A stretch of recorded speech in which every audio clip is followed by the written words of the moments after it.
কোটা সংস্কারের দাবিতে শিক্ষার্থীদের চলমান আন্দোলনের মধ্যে ঢাকা, চট্টগ্রাম, রাজশাহী ও বগুড়ায় বিজিবি মোতায়েন করা হয়েছে।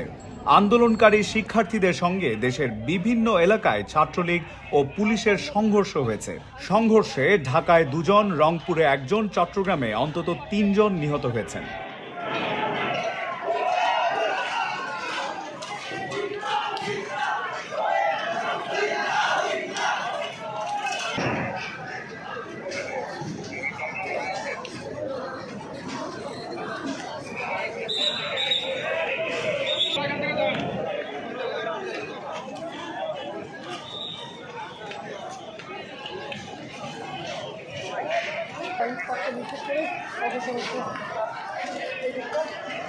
আইনশৃঙ্খলা বাহিনীরা দাঁড়িয়ে আছি এবং আমরা দাঁড়িয়ে আছি বর্তমানে নিউ মার্কেট এলাকায়,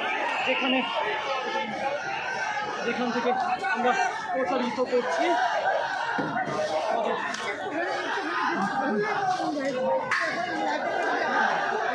নিরাপদে থেকে।